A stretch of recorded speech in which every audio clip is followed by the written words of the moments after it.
Friends, जैसा कि हमें बोला था कि हम सबसे पहले लॉ से स्टार्ट करेंगे अपना सेशन। तो हम आज अपना लॉ से स्टार्ट करेंगे और सबसे पहले हम स्टार्ट करेंगे पार्टनरशिप एक्ट से, जो कि ये पार्टनरशिप एक्ट कॉमन है। इसका मतलब प्रैक्टिकल एक्सपेक्ट जो कवर होता है वो अकाउंट्स में कवर होता है, बट जो थ्योरेटिकल एक्सपेक्ट है हम उसको भी लेके चलेंगे ताकि कोई भी क्वेश्चन हम मिस ना कर दें। तो सबसे पहले आज एक जनरल ओवरव्यू लेंगे एक एक्ट का। स्टार्ट करते हैं। तो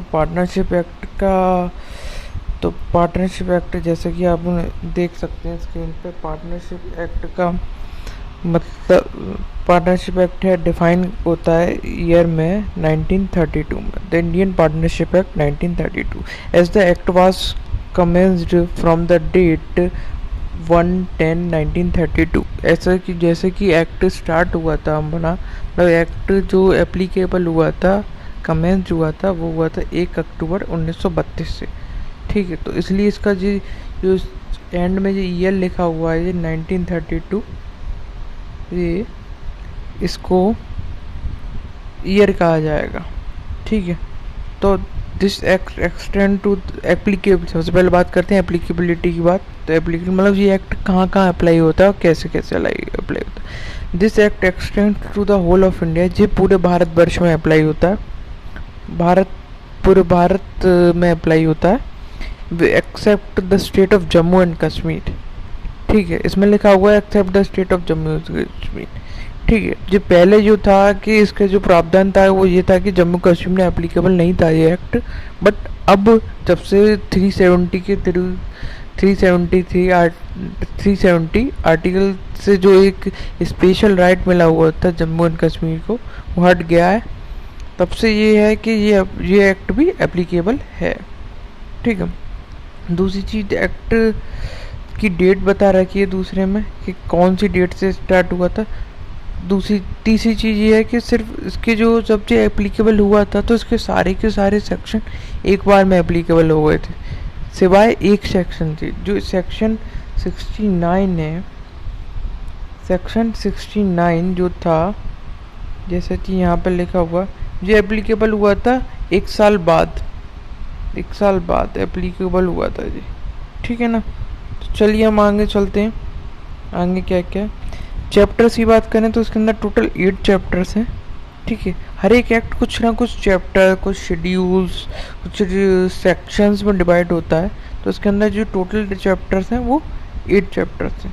इसका ऑब्जेक्टिव क्या है? ऑब्जेक्टिव है the objective of partnership is to define and amend the law relating to partnership.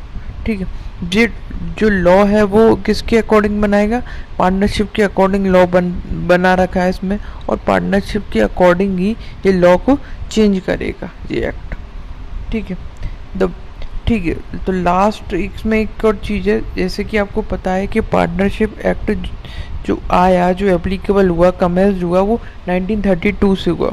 उससे पहले हमारे पास कोई एक्ट नहीं था पार्टनरशिप को कन्वे करने, पार्टनरशिप को कमांड करने के लिए। तो उससे पहले ये था कि एक एक्ट तो हुआ क्या करता था, अभी भी है इनफैक्ट, इंडियन कॉन्ट्रैक्ट एक्ट। तो उस जो इंडियन कॉन्ट्रैक्ट एक्ट था वो कमेंस हुआ था 1872 से।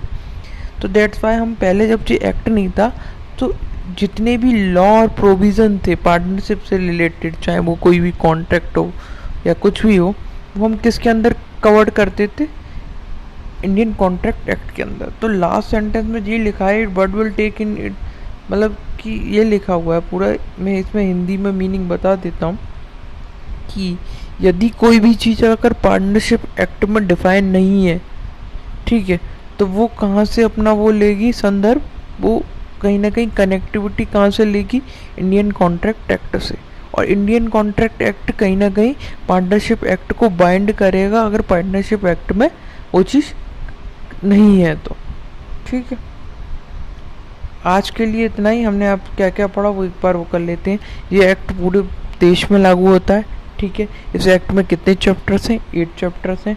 ठीक है, थर्ड चीज़ हमने पढ़ी कब से इसका कमेंस हुआ, 1 अक्टूबर 1932 से। फोर्थ चीज़ हमने पढ़ी जो सेक्शन 69 था वो एप्लीकेबल नहीं था, तो स्टार्टिंग में वो एप्लीकेबल हुआ था 1 अक्टूबर 1933 से। ठीक है।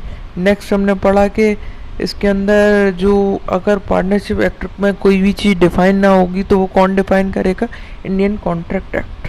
ठीक है, थैंक यू।